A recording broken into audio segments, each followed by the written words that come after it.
Okay. We're on to week 2 of the watercolour project, for those of you that haven't got watercolours. And last session I was really just talking about some of the basic washes, so wet paint into wet washes and wet paint over dry washes. So that was the theme to the session. There was some of my demo. That was one of the demos I started. So sky, all kind of wet and wet, and then let that dry, and then the trees over the top. So that was last session's demonstration. And I know that last year I did a watercolour course at one point, and I really concentrated very much on the basic washes with that. So I thought it'd be nice to just look at a few other just techniques and ideas, and particularly looking at textures, really. So we've got a couple more weeks of the project left, and I'll probably keep it to a 4-week project and then maybe move this next one. I thought sort of over the next few weeks, I'd like to have a little look at sketchbooks. Would be a good thing to look at some point. So for those of you that keep sketchbooks, that might be quite nice to bring sketchbooks in. Maybe that might be the week after. I've got a spot here or here. And also I do a little bit of line and wash. That might be something that some of you might enjoy. Like that's for another week. But as I say, textures this week. Should we get in the chair? Okay, that, yeah, we do. Yeah, do a little bit of textures this week. So let's find paper. Get another sheet. Sheet of paper there. Yeah, okay. Oh, I know. Yeah, I was doing that. That's weird. Maybe I've covered it up. Oh, here we go. That's the one I started.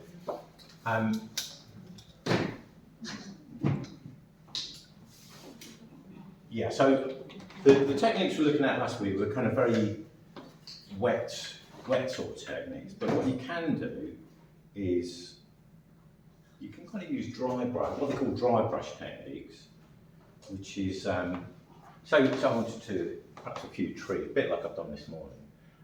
Using the brush, not quite as wet, and you really need a paper that's got a little bit of texture. So if you just and so just kind of touch the paper, you'll get this kind of almost like dry brush mark. So that can be quite nice. We could probably get a slightly lighter version of this. And I just thought if there's anything that you'd like me to cover, mention it now, and I'll try and improvise. So I'll try the same sort of thing, just slightly lighter tone. Yeah, so if I'm just really careful, I'll just get that to just about kind of scrape across.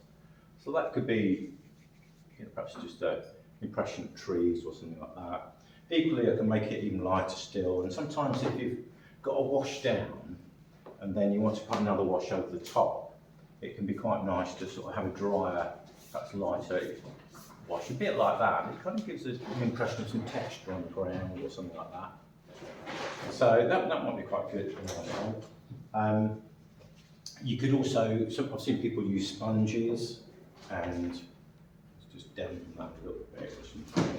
So you could physically use that to sort of create some textures. So that's one way of using a sponge. So this is natural sponge, and obviously it's a bit more irregular than the man-made stuff. So that's quite nice for creating little textures. The other way you could use that is to put a wash down, perhaps something like that, and then lift areas out with the sponge, or kind of sponge into it. And in a way that might be a little bit more satisfactory in terms of the colours you get. That might look quite nice. Oh, would that work with acrylic? If you work quickly, it would. Yeah, you probably could. They behave a bit differently because the colour is all the same. Yeah. But with acrylic, you've got like a plastic binder sticking all the colours together. With watercolours, it's gum Arabic, so it's like a water soluble. Yeah. So the main difference is once the acrylic's dried, you won't be able to rehydrate it. No. Whereas this, you can lift bits out because it will lift like that. There's also acrylic inks that behave a bit more like watercolours. To be honest, I've never really used those. But it is something you could, if you're interested, explore. I know some people use them very similarly to watercolours. So that's a little bit of texture. Another idea is to sort of put a wash down and maybe kind of scratch into it. Some people use things like a credit card or something along those lines, which don't seem to have, or a fingernail. So yeah, you can use your fingernail, just scratch bits out like that. And that can be quite nice for creating almost like foliage textures and grasses and things like that. So that could be a good one to sort of explore. What else? There's masking fluid.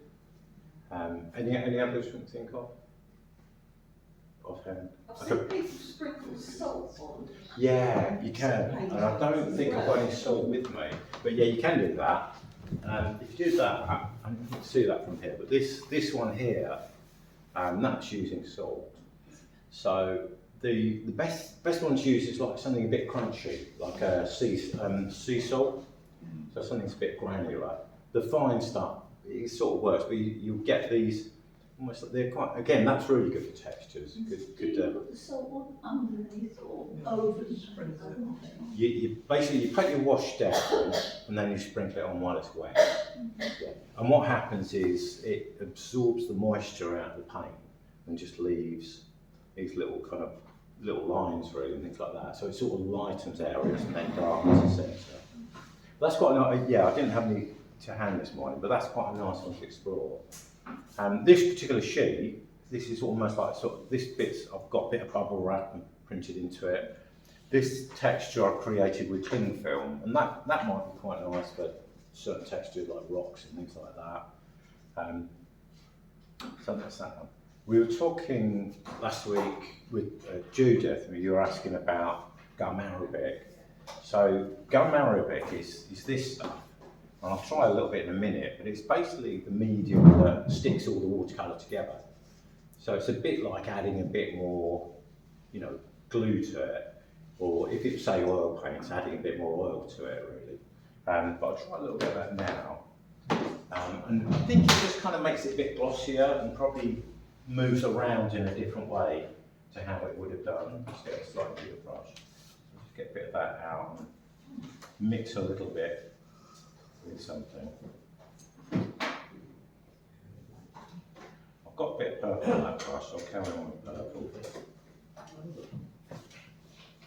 Yeah, so it's almost like a sort of transparency. It's transparent, but it kind of holds the paint in a slightly different way to how it would. You could work perhaps some thicker colours in there, things like that. Might stay almost like more malleable for a while. Again, have you ever tried doing anything gum arabic? I know, Anne, you're a resident watercolour expert. Have you ever tried anything with gum arabic? No, I haven't. No. I would like to learn. Yeah, well, the thing is, me too, to be honest. Somebody gave me that, so it's not something I've been out and bought. But I know it is something that I've read in books, watercolour artists have experimented with. So again, it might be good to, you might then be able to, it might be good for sort of scratching into. I think it probably will keep the paint wetter for longer, I'm guessing. There is something you get that makes it flow. Oak school, isn't it? I can't remember now. If you, Oh, right. you want to do, Keep it more fluid. Oh, right. Yeah. I can't remember what it's called. Yeah. I think it's oak school. Yeah. I'm not sure about that. Other techniques, you could somebody gave me this thing, but to be honest, I didn't have any success with it. The idea is it's a sort of splatterer. So I tried it this morning, it didn't really work very well, so I'll have one more go. Sorry? If you got, it depends on the size of your toilet. I don't know if I was doing it. Oh yeah, it's doing a little bit. Yeah, that's doing a little bit. So I think the idea is you can rotate it and get a fine mist like that. Equally, or alternatively, you can do the same sort of thing with a toothbrush. You do end up wearing it on your hands quite a bit, but you can get a nice, fine splatter like that if you wanted that sort of effect. The other thing you can do is just almost like just sort of flicking paint, like a flicking rather than splattering. So it's a slightly different technique. Again, that I don't know when you'd use it, but some artists do that. Tell you what, some people, I know this. I found these. I've got a few of these. These were from about 4 or 5 years ago, we just tried to follow in one of the classes a particular artist's demo. But on some of the versions, he's sort of like got this bit here and then he splattered water into it. And it's just broken up the texture a little bit. So again, that might be a technique you could employ. If you've got a big area that's rather flat, let's just see if we can do something like that. So we've got a sort of flatter area like that. And then just try and, won't put too much in, but you could just kind of break, just a little bit of clean water will just break up the texture a little bit. So it's kind of quite nice to just get a sheet and mess about really and play and experiment. You could make it into an imaginary landscape or something like that. Or just, it's very tempting to make little trees here and a river and maybe a few people. Not worry too much about following something exactly. One other thing that I thought that I did end up telling a couple of people the other day, quite often you find that these watercolours, the lids get really stuck on. So what somebody told me once, which seems to work a treat, is a little bit of boiling water out of the urn. You only need about that much, and then just drop it in head first. Leave it about 10 minutes, and then that will pretty much all the steps come off then. So if you find that they're getting stuck, which this one is, that's a nice easy way of getting the lids off. It's best to just keep them as clean as you can, because they do dry up in the tube. And once they're dry, you're then down to kind of, like this one this morning, it's all dry inside, so I've just broken the tube open and put a little bit of my palette there and a little bit of water in there, so it's kind of rehydrating the palette. So if you can be bothered doing that and you want to, I don't like wasting the paint, so I like to try and use what I've got. So yeah, if you can bother doing that, that's a way of keeping the paint going. Another technique I did want to mention before I wrap it up is using masking fluid. So this is masking fluid. You can get it in a kind of like a cream colour.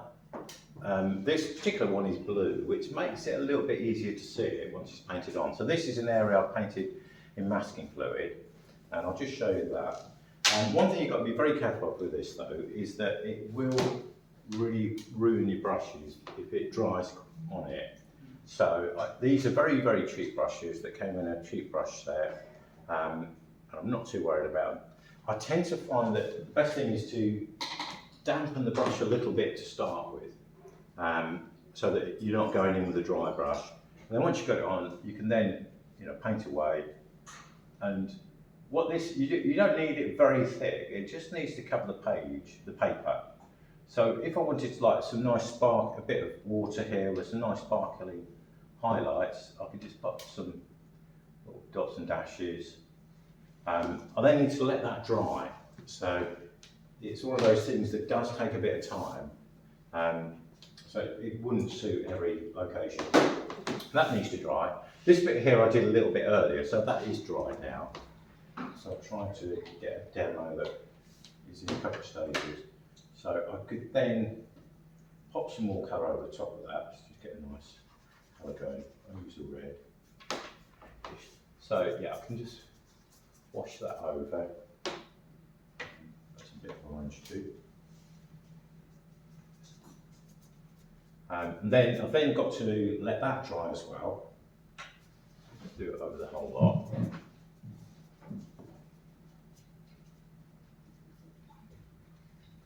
So we can come back to that later on in the session. Let that dry, and this was one I did a little bit earlier. I just swapped this over.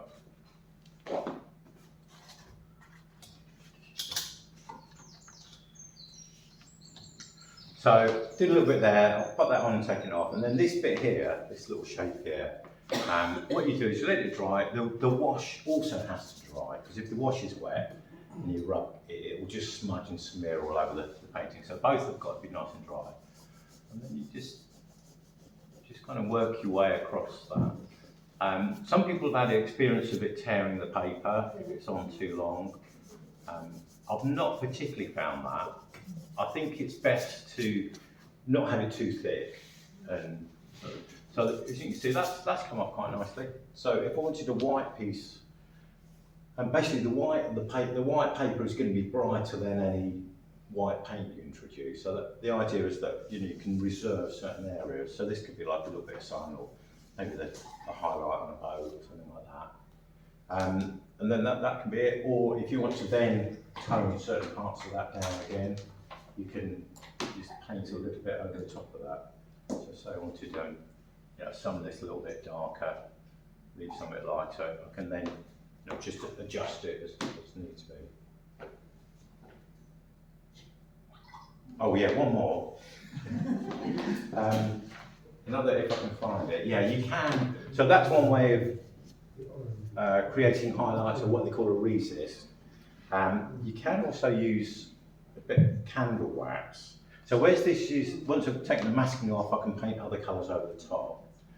With candle wax, once the colour's down, or you could use oil pastels if you've got oil pastels. So this was what I did this morning with a little bit of candle wax. I'll do it on the other page. What is the orange? What material is the orange? This is just all watercolour. Yeah, just a bit of watercolour. So it's not intended to be anything particular. I'm just sort of trying out the techniques. So let's do a little bit, because I've got a bit of space at the bottom here. So say you wanted a few clouds here. So I was doing a bit of sky and this bit at the bottom. I could use that and just work that in there. The difficulty with this is it's difficult to see, plus the wax will stay on the paper. So that's always going to be part of the painting there. But if you don't mind that, we could then, we've got in blue, soft enough. Yeah, you could work that over the top like that. And where the wax has gone in, that's going to stay that colour, stay the white of the paper.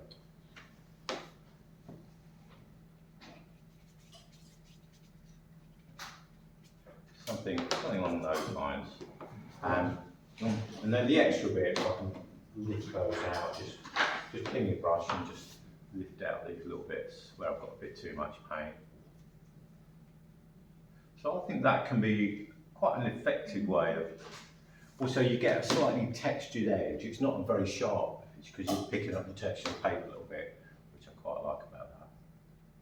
So that could be quite a nice technique to explore, to clouds or something like that. So that's loads of, yeah. Can I just add something? Yeah. Slightly different. I can remember very well, when I was about 7 years old, my grandfather, when you go watch my painting, would say, keep plenty of water on the brush, my girl. And because they painted traditional watercolours, working men, him and his brothers went on their bikes early in the morning before going to the mill, sketched and so on. But it's also seen you've got to keep it wet, not little tiny dry brushes, plenty of colour, keep it wet. And the wonderful effects that you get when the one kind of flows into another, keep it sort of energetic. Yeah, absolutely. Yeah. Okay, yep, leave that with you. Yeah.